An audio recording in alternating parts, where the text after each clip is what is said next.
통해서 나답과 아비후가 죽은 5가지 이유에 대해서 함께 말씀을 나누도록 하겠습니다.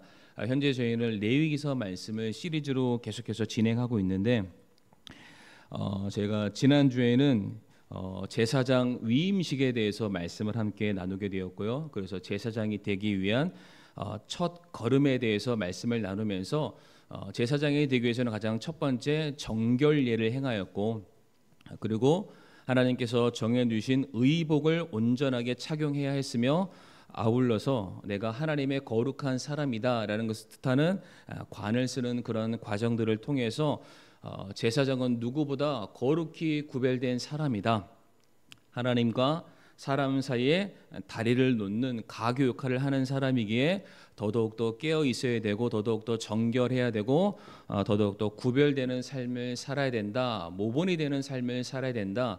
그것이 오늘날 동일하게 제사장의 직분으로 살아가는 저와 우리 사랑하는 성도님들의 동일한 책임이자 의무였다라고 말씀을 드렸습니다. 오늘 말씀은 이제 그 7일간의 제사장의 위임식이 끝나고 나서 이제 8일째가 되는 날로서 제사장으로 위임을 받은 아론과 그의 아들들이 이제 첫 번째 공식적인 제사를 드리는 장면으로서 시작을 하고 있습니다. 레위기 9장 22절과 24절에 오늘 본문 바로 앞에 있는 레위기 9장 22절과 24절의 말씀을 보게 되면, 제가 따로 받들어 읽지는 않겠지만 이제 이들이 함께 나와 하나님께 제사를 온전하게 하나님이 원하시는 방법대로 드리게 되었을 때에 하나님이 제사를 기쁘게 받으시고 자신의 영광을 백성들에게 나타나시게 되는데, 그것이 바로 불의 모습으로 주님의 불이 하늘로부터 내려와서 제단 위에 하나님을 위해서 바쳐진 제물을 태우는 장면으로서 하나님께서 이 예배가 공식적으로 승인됐다, 내가 이 제사를 받겠다라고 말씀해 주시게 됩니다. 바로 이와 같은 광경을 바라봤던 모든 이스라엘 백성들이 소리를 지르고 얼굴을 대고 엎드리는 장면으로서 하나님께 온전한 예배의 자세를 보여주고 있습니다. 바로 이와 같은 상황이 이어지고 난 다음의 사건이 우리가 지금 읽었었던 레위기 10장 1절에서 2절의 사건이 되겠습니다. 바로 나답과 아비후가 이상한 불, 하나님께서 명령하지 않으신 다른 불을 놓는 그런 사건이죠. 이 일로 인해서 나답과 아비후가 하나님의 심판을 받아서 그 자리에서 죽임을 당하게 됩니다. 그런데 우리가 이 말씀을 아마 자주는 아니었어도 한두 번 듣고 너무나도 강렬한 사건이기 때문에 머릿속에 잘 인식하고 있습니다. 나답과 아비후가 하나님이 명령하시지 않은 이상한 불을 그가 사용했기 때문에 죽었다라는 것으로만 보통 우리가 그렇게 알고 넘어가고 있는데, 우리 오늘 본문 말씀을 잘 살펴보면은 그들이 다른 불을 사용했다는 단 한 가지 이유 때문에 죽은 것이 아니라 복합적이고 여러 가지 이유로 말미암아 그들이 죽음이라는 징계를 받게 되었다라는 사실을 우리가 발견할 수 있게 되는데, 오늘 그것을 5가지로 함께 성도님들과 나누도록 하겠습니다. 첫 번째로, 일단 여기 화면에는 첫 번째, 두 번째, 세 번째는 제가 따로 명시하지 않았습니다. 첫 번째로 나답과 아비후는 알면서도 죄를 지었습니다. 그런데 꼭 기억하시기 바랍니다. 나답과 아비후가 이와 같은 상황을 처음으로 맞이했던 게 아닙니다. 그러니까 몰라서 처음 하니까 실수로 그들이 죄를 범했던 것이 아니라 그들이 알면서도 죄를 지었습니다. 사전에 이미 그런 교육을 이미 받았음에도 불구하고 그들이 죄를 짓는 모습을 우리가 발견할 수 있게 되는데, 우리가 지금 레위기 10장 말씀을 보고 있지만 이미 출애굽기 24장의 말씀을 보게 되면은 거기에 아론과 나답과 아비후가 등장하는 장면이 있습니다. 지금 제가 화면에 출애굽기 24장의 말씀을 띄워놓게 됐는데, 이 상황을 간단하게 설명드리게 되면은 모세가 하나님의 명에 의해서 시내산 위로 올라가게 되고요. 거기에서 우리가 잘 아는 모세가 하나님께 십계명과 더불어서 각종 규례들을 받아들이게 됩니다. 그리고 하나님께서 그렇게 규례와 십계명을 주시고 난 이후에 하나님께서 모세에게 말씀하시기를 아론과 나답과 아비후를 비롯한 70명의 장로들을 이 시내산 위로 불러들이게 됩니다. 정확하게 말씀드리게 되면은 모세는 산 정상에서 하나님을 직접적으로 대면하면서 교제를 하게 되고요.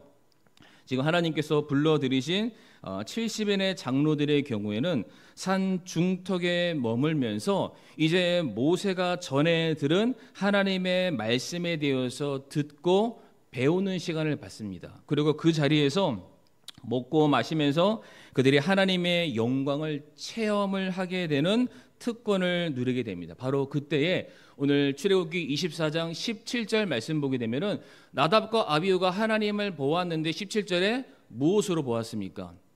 불을 보는 것 같았더라. 그러니까 나답과 아비후가 하나님의 임재와 하나님의 우리와 함께 하심을 불의 모습으로 그들의 눈으로 확인했다라고 말씀을 하고 있습니다. 다시 말해서 지금 나답과 아비후는 하나님의 임재가 불의 모습으로 이 땅에 임하는 것을 보았고, 출애굽기 24장 전체를 보게 되면 다 읽지는 않았습니다만 그 말씀에서 하나님께서 모세를 통해서 무엇을 말하냐면 이제 하나님께서 너희에게 명하신 모든 규례들을 너희가 반드시 지켜야 된다. 이것이 너희들의 삶의 생사가 달려있다. 너희들이 이 말씀을 지켜야, 이 말씀에 순종해야 너희가 살 것이다. 그리고 함부로 하나님의 영광 앞으로 나와서는 안 된다. 이 모든 것들을 하나님께서 모세를 통해서 아론과 나답과 아비후에게 지금 전달을 해주시는 그런 상황이죠. 그러니까 이 모든 것들을 이미 지금 나답과 아비후가 이 레위기 10장에 가서야 처음 이와 같은 영적인 교육을 받았던 것이 아니라 이미 출애굽기 24장이죠. 이스라엘 백성들이 출애굽을 하고 난 1년이 지난 그 시점에 이미 사전 교육을 받은 상황입니다.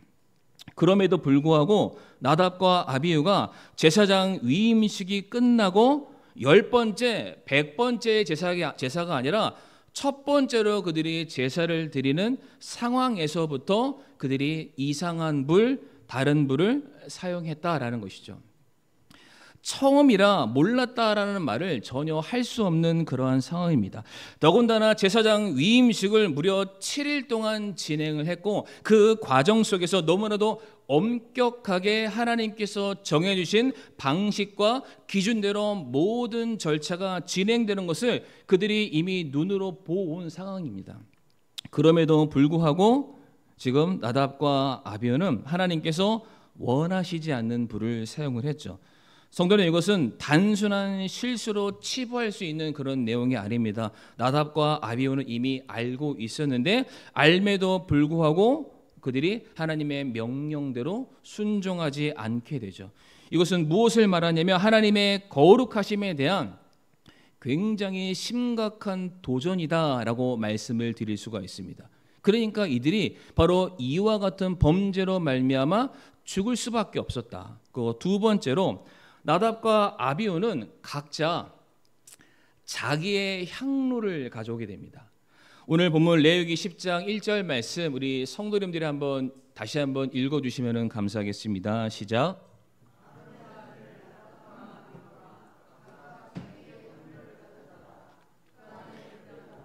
그 위에 향을 놓되 주께서 그들에게 드리라고 명령하지 아니한 이상한 불을 그분 앞에 드렸더니 아멘. 여기 보게 되면은 그들이 어떠한 향을 각각 자기의 향로를 가져왔다라고 말하고 있습니다. 우리가 사전적인 어떤 배경이 우리가 좀 필요한데 출애굽기 30장 1절부터 10절까지 말씀 보게 되면은 향을 태우는 제단, 향로를 어떻게 만드는지에 대해서 성경이 자세하게 우리에게 가르쳐주고 있습니다. 그 모양이 가로 세로 1규빗 약 45cm 정도 되는 정방향의 네모 반듯한 모습으로 만들어라 라고 되어 있고요. 마치 그 모습은 밖에 있는 번제단의 사이즈를 축약해 놓은 듯한 그러한 모습이다라고 말을 하고 있습니다. 그리고 이어지는 4절 말씀 보게 되면은 그 제단이라고 되어 있는데 이것은 분향단을 말합니다. 향로를 말하는데 그 향로를 옮기기 위해서는 제단 밑에 그 향로 밑 부분에 고리를 만들어서 금으로 덮은 시팀나무 막대기를 이용해서 옮기다라고 하나님께서 명령을 하십니다. 이거에 대한 분명한 사례가 민수기 4장 14절에서 15절에 나와 있는데 하나 더 넘겨주시고요. 민수기 4장 14절과 15절 말씀, 우리 14절 말씀 한번 읽어보실까요? 시작.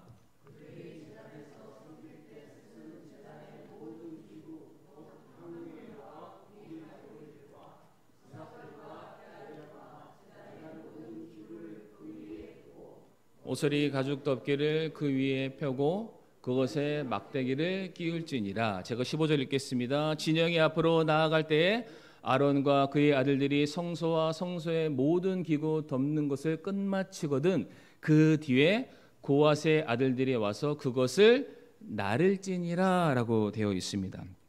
자, 이 말씀을 보게 되면은 지금 이 향로를 어딘가 이동하려 했을 때에 분명히 2명 이상의 고앗 자손이 등장을 해야 되고요.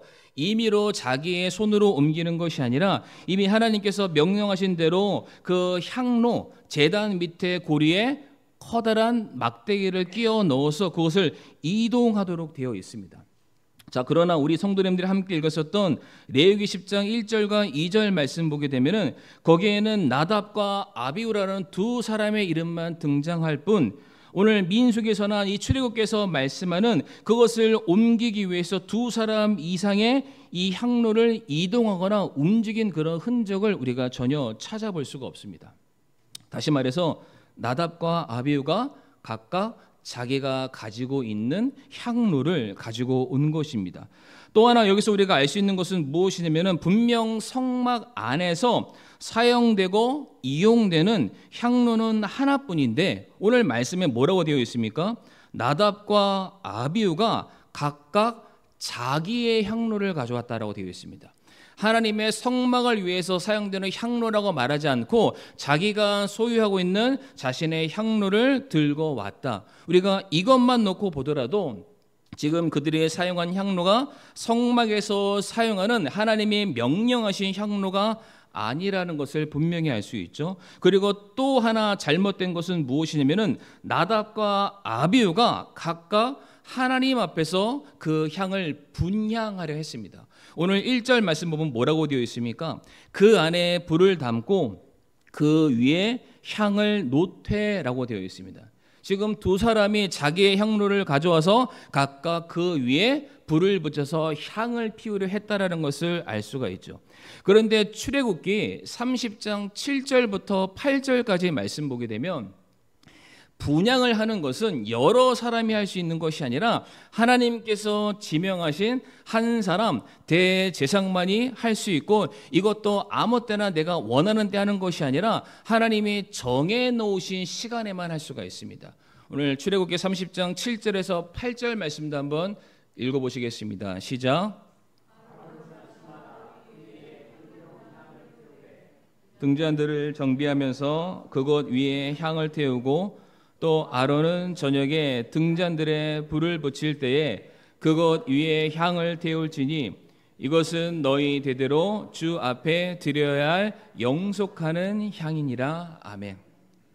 하나님께서는 분명히 이 말씀을 통해서 아론이라는 이름을 분명히 언급하시면서 오직 그만이 분향할 수 있음을 말씀을 하셨습니다. 그러나 다시 오늘 본문으로 돌아와서 레위기 10장 1절 말씀 보게 되면은 나답과 아비후는 그 명령을 어겨가면서 각자 자기의 향로에 분향하려 하였다라고 말하고 있습니다. 지금 이미 여러 가지 하나님의 규례들을 그들이 범한 것을 볼 수 있죠. 일단 정해진 향로가 아니라 다른 향로를 가져왔고요. 설사 그것이 하나님의 향로를 할지라도 하나님께서 원하시는 이동 방식대로 그게 옮겨오지 않았습니다. 우리 성도님도 혹시 그 언약궤가 옮겨졌었던 베레스 우사의 사건을 기억하시죠? 원래는 그 고앗 자손들을 통해서 옮겨야 될 것을 수레로 옮겼다가 그 자리에서 하나님의 징계를 받았던 그 사건, 여기서도 동일하게 만약에 이것이 하나님의 향로였다 할지라도 그 방식이 선치 않기 때문에 그들은 죽을 수밖에 없다는 것이죠. 한 사람이 아니라 두 사람의 향을 태우러 갔죠. 이미 다른 불을 사용했다라는 것 말고도 지금 다른 향로와 다른 방식으로 그들이 제사를 드리려 했다라는 잘못된 정황을 우리가 여러 가지로 확인해 볼 수가 있습니다. 세 번째로 이들은 하나님께서 명하시지 않은 다른 불을 담아 분향하려 했습니다. 이건 우리가 너무나도 잘 알고 있는 부분인데, 우리가 먼저 레위기 16장 12절에서 13절의 말씀을 좀 보도록 하겠습니다. 레위기 16장 12절에서 13절의 말씀인데요. 이 말씀도 한번 같이 읽어보겠습니다. 시작. 주 앞에 제단에서 불타는 숯이 가득한 향로를 취하며 또 곱게 간 향기로운 향을 두 손에 가득 담아 휘장 안으로 가지고 들어가 주 앞에서 불이 위에 두어 향의 연기가 증언 위에 있는 긍휼의 자리를 덮게 할지니 그리하여야 그가 죽지 아니하니라. 아멘. 이 말씀도 보게 되면은 분향을 위해서 사용되는 불의 출처를 너무나도 명확하게 우리에게 말씀하고 계시죠. 주 앞에 제단에서, 다시 말해서 번제단에 하나님께서 내려주신 그 불로 말미암아 숯이 된 것을, 그 숯을 분향하는 분향의 제단에 옮겨서 너희가 사용해야 된다라고 말씀하고 계십니다. 하나님께서 내려주신 불이 붙은 숯을 분향단에 옮기고 그 위에 향기로운 향을 내는 가루를 뿌리게 됩니다. 이게 출애굽기 34장에 이 향기로운 가루를 만드는 방식도 나와 있는데, 그렇게 그 숯 위에 이 향기로운 향의 가루를 뿌리게 되면은 이제 연기가 가득하게 그 자리를 메우게 되겠죠. 특별히 이 연기는 어디에 가득 차게 되냐면은 지성소 안을 가득 메우게 됩니다. 성도님들, 지성소 안에는 언약궤가 있고요. 그 언약궤 위에는 시은자라고 은혜가 내리는 자리가 있습니다. 그 자리에서 우리는 가장 직접적이고 가장 친밀하게 하나님의 영광을 만나게 되는데, 죄에 있는 사람, 인간의 육신을 입고 그 안에 들어가면 죽을 수밖에 없습니다. 그러나 이 향기로운 향이 그 안을 가득 메우게 됐을 때 인간의 모습은 연기로 사라지게 됩니다. 그래서 하나님께서 그 사람, 거룩하심 앞에 서 있는 그 사람을 하나님께서는 그에게 죽음을 면하게 하시겠다라는 말씀을 하고 계시죠. 바로 이와 같은 일들을 하기 위해서 필요한 게 불이었습니다. 그래서 우리가 지난 시간에도 살펴봤던 것처럼 제사장에게 주어진 임무 중에 가장 중요한 것 중에 하나가 하나님이 내려주신 불을 절대로 꺼트려서는 안 된다라고 말씀을 드렸죠. 날마다 나무를 공급해서 제 시간에 계속해서 그 불이 살아있도록 하는 것이 제사장의 역할이었습니다. 그러니까 지금 하나님께서는 이렇게 엄연하게 제사에 대해서 구체적이고 실질적인 방법을 제시하셨음에도 불구하고 이 둘은 다른 불을 사용해서 그 제사의 과정들을 진행해 나가려 했다라는 사실이죠. 분명한 사실은 이제 제가 5번째 때 설명드릴 텐데, 이 나답과 아비후가 술에 취해서 그들의 분별력을 상실했기 때문에 이와 같은 범죄를 지은 것도 사실이기는 합니다. 그런데 제가 한 가지 제가 개인적으로 묵상한 것을 성도님들과 함께 좀 나누기를 원하는데, 미드라시라는 게 있습니다. 미드라시가 뭐냐면 유대인들의 전승을 모아놓은 책입니다. 근데 그 책을 보게 되면 어떠한 내용이 있냐면 나답과 아비후에 관련된 내용이 등장하는데, 나답과 아비후가 모세와 아론의 권위에 도전하려 했다라는 내용이 있습니다. 그러니까 지금 이것을 가지고 제가 무엇을 묵상하게 됐냐면, 지금 이 레위기 8장과 9장에서 제사장 위임식이 딱 끝나게 됩니다. 그리고 첫 번째 제사를 드리려는 그 상황 가운데 하나님이 그들의 제사를 기뻐 받으시는 거예요. 그래서 하늘로부터 불이 내려옵니다. 사람들이 드디어 이 불을 통해서 하나님이 우리의 제사를 받으시고 우리를 기뻐하시고 우리의 죄를 용서하시고 하나님의 영광 가운데 우리를 은혜로 인도해 주실 것이라는 확신 가운데 모든 백성들이 지금 환희에 가득 차서 하나님께 영광의 말 찬송을 부르고 있는, 굉장히 분위기가 고조되어 있는 그런 상황입니다. 바로 이때 나답과 아비후가 어떤 마음이 들었냐면은, 지금 이 하나님의 임재와 하나님의 영광이 선포되는 이 순간에 그들이 무엇인가 이 일에 기여하고 싶은 마음이 드는 거예요. 자신의 이름을 드러내고 싶은 마음이 생기는 거예요. 그래서 각자 어디로 달려갔냐면 자기 집으로 달려갑니다. 자기 집에 달려가서 자기의 향로를 가져옵니다. 자기 향로를 가져와서 이게 원래는 공동 예식으로 단 하나만 바쳐지는 그런 향로였지만 각자 자기의 이름을 막 드러내고 싶은 거예요. 향로를 가져오는데 향로를 가져오는 걸로 끝나지 않고 빨리 여기서 연기가 가득 올라가서 내가 하나님 앞에 먼저 서서 이스라엘 백성들 앞에 하나님이 우리 제사를 받으셨다라는 말을 내가 하고 싶은 거예요. 그러니까 빨리 달려가는데 제단까지 가서 다시 그 숯을 가져와서 이 향로에 늘 여유조차 없습니다. 그냥 제각 눈에 보이는 불 아무거나 갖다 집어넣고 성소 안으로 그들이 달려갔던 것이죠. 그러니까 이들이 어떠한 마음이었냐면 내가 이 예배를 집도했다.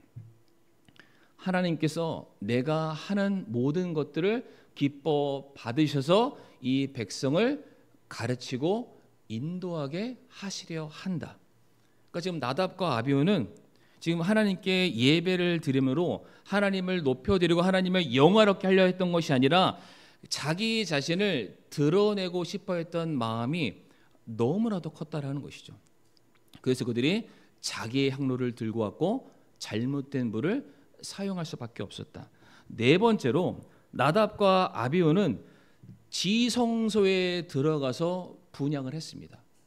지성소에 들어가서 분향을 했는데 우리가 성경 말씀 보게 되면은 이 분향단의 위치, 이 향로의 위치가 정확히 어디인지를 우리에게 분명히 명시하고 있는데 우리 화면 하나 넘겨서요.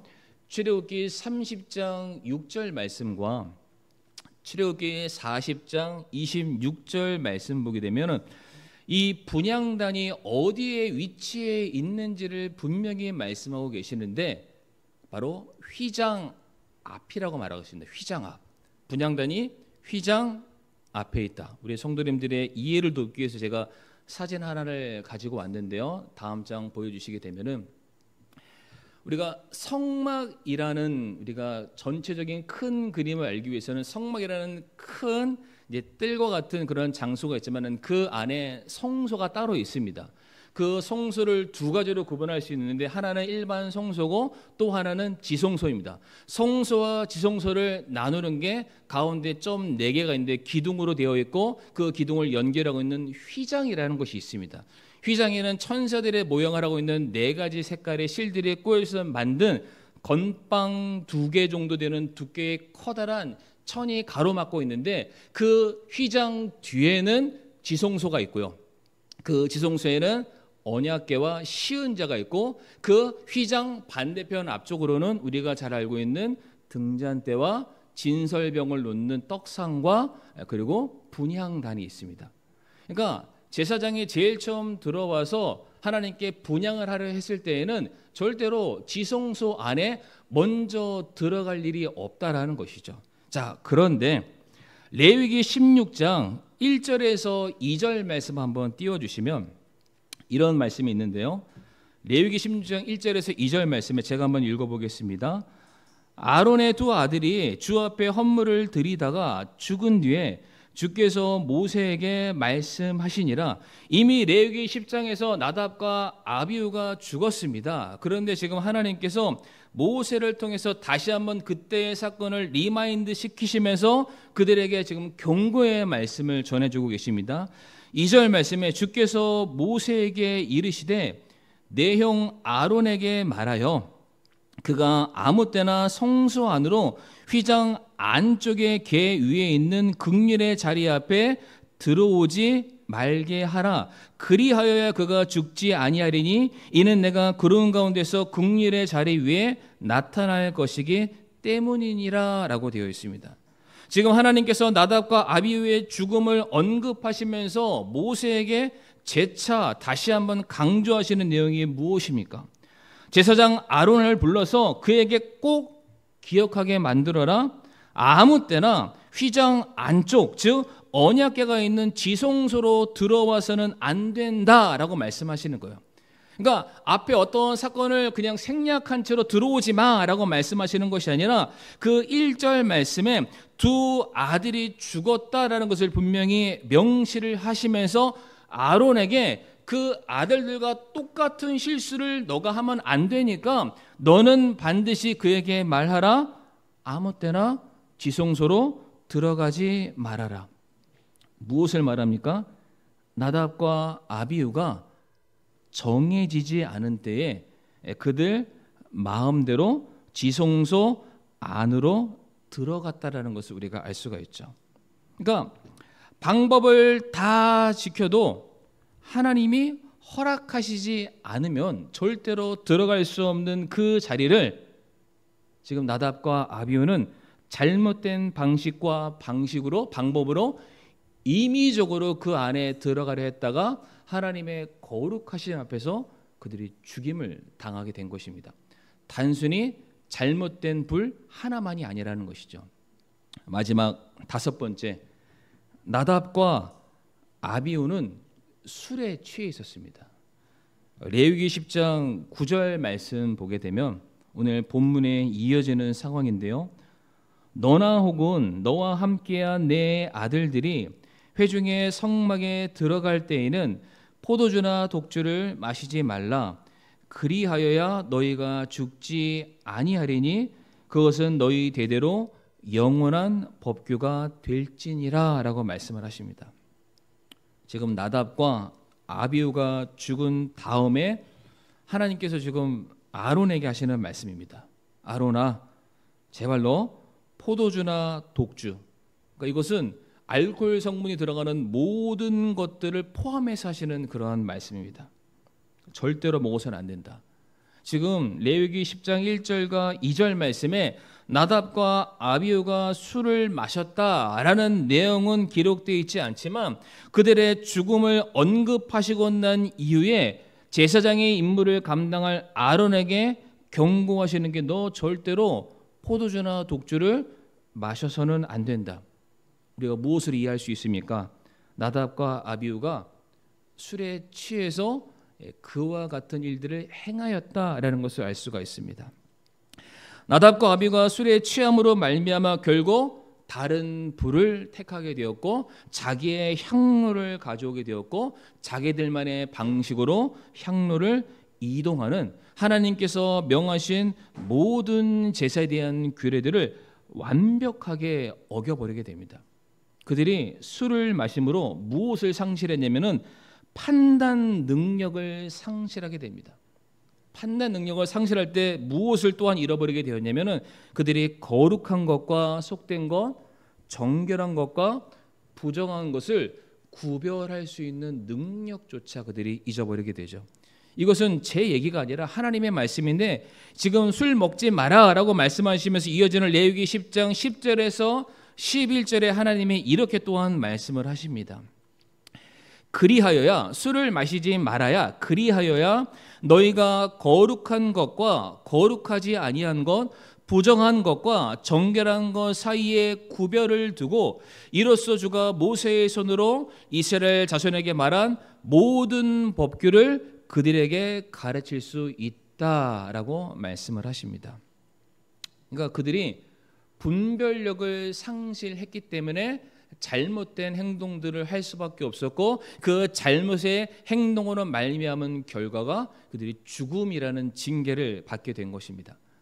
근데 여기서 조금 제가 곁다리로 말씀드리고 싶은 것은 여기서는 지금 하나님께서 아론에게 술 취하지 말아라 라고 말씀을 하셨는데 저는 이것을 술 하나로만 단정 짓고 싶지는 않습니다. 술의 특징이 무엇이냐면은 취하는 거죠. 취하는 거. 어딘가에 심취하는 거. 어딘가 빠지게 만드는 거예요. 어딘가 마음을 빼앗기게 만드는 겁니다. 요즘은 이거를 어떠한 말로도 설명할 수 있냐면은 중독이라는 말로도 우리가 표현해서 바꿀 수가 있겠죠. 제가 어떤 뉴스에서 봤는데 음주운전하는 것도 굉장히 문제인데요. 운전을 하다가 스마트폰을 보는 것도 그 사람의 뇌 상태를 한번 검색을 해봤더니 술 취한 것과 동일한 상태였다라고 하더라고요. 그러니까 우리가 살면서 어딘가에 빠져들면, 어딘가에 내 마음이 빼앗기게 되면, 어딘가에 내 삶에 너무나도 몰입하게 되면은 우리는 더 중요한 것에 대해서 그것의 옳고 그름 자체를 분간하지 못하는 상태가 얼마든지 될 수 있다라는 것이죠. 그래서 나중에 기회가 되면은 우리 성도님과 함께 중독에 관련된 것들, 이거 정말로 요즘 너무 필요한데 그런 말씀도 한번 나눠보도록 하겠습니다. 특별히 성도님들, 이 레위기 10장 11절 맨 끝에 말씀 한번 보시길 바랍니다. 주가 모세의 손으로 이스라엘 자손에게 말한 모든 법규를 그들에게 가르칠 수 있으리라 라고 되어 있는데, 이것을 가르친다라는 것은 모세가 가르치는 것이 아니라 모세가 아론에게 전달하고 그 전달을 받은 아론이, 제사장이 이스라엘 백성들을 가르칠 수 있다라는 그러한 뜻입니다. 다시 말해 성도님들, 모세의 역할은 하나님의 명령을 전달하고 선포하는 것이라면, 제사장들의 역할은 하나님께서 모세를 통해서 명령하신 모든 규례들을 이스라엘 자손들이 그들의 삶에서 실질적으로 적용할 수 있도록 옆에서 샘플링해 주는 사람입니다.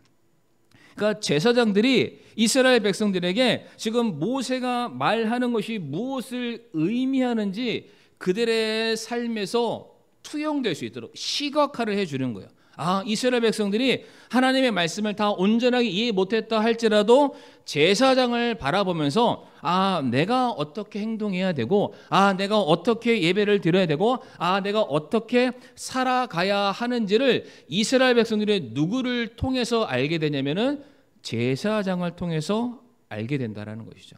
그렇게 해야 너희가 가르칠 수 있다라고 말씀을 하십니다. 근데 이러한 막중을 책임을 가지고 있었던 사람이 누구와 누구였냐면은 나답과 아비후였습니다. 그런데 그들이 그들의 모든 책임을, 모든 권한을 정말 10원짜리도 못한 것으로 바꿔버린 거예요. 이거는 저는 무엇이라고 말씀드리고 싶냐면은 그들이 하나님을 만홀히 여겼습니다. 만홀히. 자기에게 주어진 모든 책임을 불성실하게 그들이 대했고요. 자기를 통해 비춰질 하나님의 영광을 썩어 없어질 자신의 그 육체에 욕망하는 것으로 대처해서 사람들에게 보여주고 말았다라는 것이죠. 그러니까 결국에는 성도님들, 나답과 아비후가 다른 불, 이상한 불을 가져왔기 때문에 심판받아 죽은 것은 맞습니다. 그러나 오늘 5가지 말씀드렸는데 기억하시죠? 첫 번째로 그들이 알았지만, 이미 사전에 경험했지만, 충분히 교육을 받았지만, 그럼에도 불구하고 그들은 자기의 소유에 옳은 대로 행동을 했습니다. 그리고 그들은 자기의 형로를 가져왔습니다. 마치 자기의 이름을 과시하고 싶은 것처럼. 그리고 하나님이 원치 않는 다른 불을 가져왔죠. 그리고 4번째 무엇이었습니까? 기억 안 나십니까? 네, 그들이 지성소에 하나님이 원치 않는, 들어오지 말라는 장소까지 들어오게 되었었죠. 이러한 모든 것들이 복합적으로 그들이 하나님의 모든 말씀 하나하나에 너무나도 완벽하게 반박했고, 모든 것들을 불순종함으로 말미암아 그들이 죽임을 당할 수밖에 없었다라는 사실입니다. 여기서 잠깐 신기한 부분을 좀 말씀드리게 되면, 오늘 레위기 10장 2절 말씀 한번 보시길 바랍니다. 10장 2절 말씀에 불이 주로부터 나와 그들을 삼킴에 그들이 주 앞에서 죽었다라고 되어 있습니다. 그런데 5절 말씀 보니까 뭐라고 되어 있습니까? 그들을 온 입힌 채로 진영 밖으로 날랐다라고 되어 있습니다. 그러니까 지금 불이 그들을 지금 삼켰다라고 되어 있습니다. 소멸시켰다라는 뜻이거든요. 그러니까 분명히 불이 오면은, 우리가 불의 속성처럼 무엇이 딱 오면은 죄밖에 안 남은 듯한 그런 상황이 된 거예요. 그런데 너무나도 신기하게 그들이 온 입힌 채로 진영 밖으로 옮겨졌다라고 말하고 있습니다. 무엇이 안 탔습니까? 그들이 입고 있는 옷, 무슨 옷이죠? 제사장의 옷은 이게 털 하나 타지 않고 그냥 온전하게 그대로 그냥 밖으로 이동이 됩니다. 무엇만? 그들의 생명만 하나님께서 그냥 싹 하고 빼앗아 가신 것이죠. 이제 말씀을 정리해 보도록 하겠습니다. 하나님께서 아주 정교한 제사법을 이스라엘 백성들에게 제시해 주셨습니다. 근데 하나님께서 그들에게 이 제사법을 제시해 주신 것은 단순히 그들이 바치는 제물을 하나님께서 받아 누리기 위해서가 아니라 그와 같은 제사를 통해서 누구든지 죄인이라도 신분에 상관없이 누구든지 하나님께 나올 수 있는 그 길을 열어주시기 위함이었고, 바로 그 은혜를 누리는 첫째 날이 바로 오늘 본문 레위기 10장의 그 놀라운 사건이었습니다. 그리고 그 일에 나답과 아비후는 다른 사람들보다 더 많이 앞장서서 쓰임 받을 수 있는 은혜를 누리는 자들로서 그 자리에 섰고요, 마땅히 그들은 제사장으로서 하나님과 이스라엘 백성들 사이에 다리를 놓는 사람으로서 누구보다 올바른 본을 보여야 함이 맞습니다. 그러나 나답과 아비후가 모든 것을 완벽하게 망쳐놨습니다. 마치 하나님을 조롱이나 하듯이 하나님이 세워놓으신 기준, 방식은 전혀 중요하지 않다는 듯 모든 과정을 무시해버렸고요, 그들이 하고 싶은 대로 자기의 소위에 옳은 대로 그들이 행동을 하게 됩니다. 모든 것의 기준이 될 수 있는 이 첫 번째 제사를 그들이 망쳐놨기 때문에 하나님께서 그들을 엄하게 징벌하실 수밖에 없었다라는 것이죠. 만약 이와 같은 사례를 그냥 지나치시거나 가볍게 넘어가게 되면은 장차 하나님의 법을 무시하는 모든 것의 선례가 될 수 있기 때문에 하나님께서 이 일을 다시금 반복하지 않기 위해서 나답과 아비후를 죽음이라는 심판으로 다스리실 수밖에 없었다. 하나님께서 나답과 아비후를 죽이시고 난 다음에 뭐라고 말씀하신지 아십니까?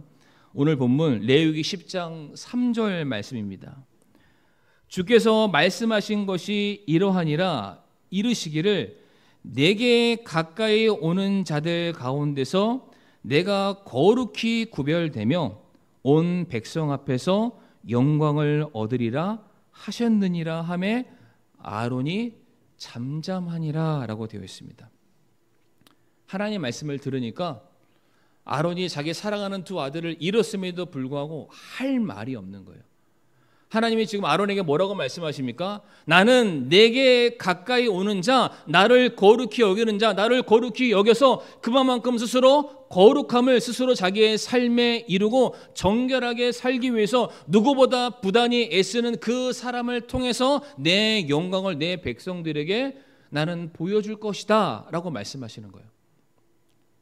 만약에 나답과 아비후가 이런 행동을 했으면은 아론이 할 말이 있겠죠. 그러나 지금 나답과 아비후가 죽는 모든 과정들을 곱씹어보면서 살펴보니까 아론이 아버지이지만 할 말이 없는 거예요.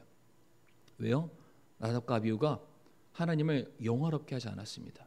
하나님을 만홀히 여겼던 거예요.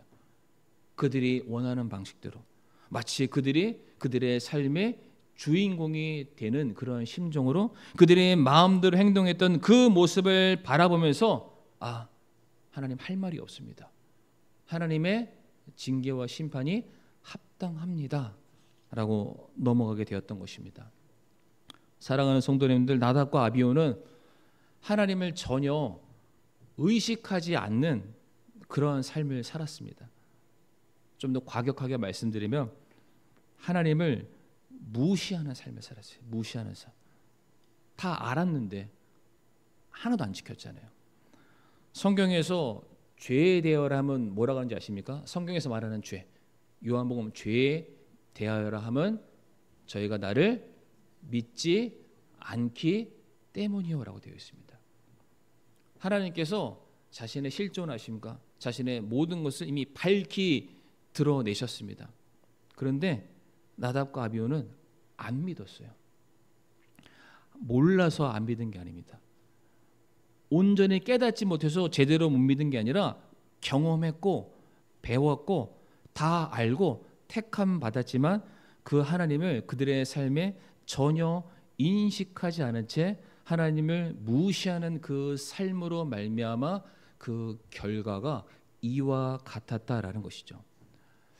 성도님들, 성경에 수많은 율법들과 하나님의 말씀들, 우리가 반드시 지켜야 될 삶의 규례들 너무나도 많이 있습니다. 그런데 우리가 그것을 설령 다 외우지 못한다 할지라도 우리들의 마음속에 하나님은 지금도 살아계시고 그 하나님은 지금도 나를 지켜보고 계시고 그분의 말씀에는 권위가 있고 그 말씀 안에 진짜 생명이 있다라고 인식하는 하나님을 두려움과 떨림으로 섬기는 자들이라면 그러한 사람들은 마땅히 하나님의 말씀을 지켜 행할 것입니다. 누가 보더라도 누가 보지 않더라도. 그런데 나답과 아비후는 그 첫 단추가 잘못되었던 것입니다. 그들의 생각이 더 옳다라고 생각하신 거죠. 잠언 9장 10절 말씀, 이 말씀 읽고 마치도록 할 텐데요. 잠언 9장 10절 말씀 같이 한번 읽어보실까요? 시작. 주를 두려워하는 것이 지혜의 시작이요 거룩한 것들을 아는 것이 명철이니. 아멘. 지혜로운 자가 되는 건 뭐 더 많이 아는 것이 아니라 하나님을 두려워하는 것에서부터 시작합니다. 우리가 하나님을 두려워할 때 하나님 앞에 나 자신을 한 번 더 되돌아보게 되고요. 하나님의 말씀 앞에 절대로 타협하지 않게 되는 우리가 그런 건강한 신앙생활을 살아갈 수 있게 된다는 것이죠. 그러므로 사랑하는 성도님들, 결코 하나님을 만홀히 여기지 마시길 바랍니다. 하나님은 자신을 경외하는 겸손한 자들은 그들에게 은혜를 주시고 그들을 높은 자리로 불러 사용하시지만은 그 반대로 자신을 향해 교만한 자, 복종치 않는 자, 하나님은 그들을 물리치시고 소멸하실 겁니다. 그런 하나님 앞에 순전한 자로 그리고 순종하는 자로 서 있는 저 우리 사랑하는 성도님들이 되시기를 간절히 바라겠습니다.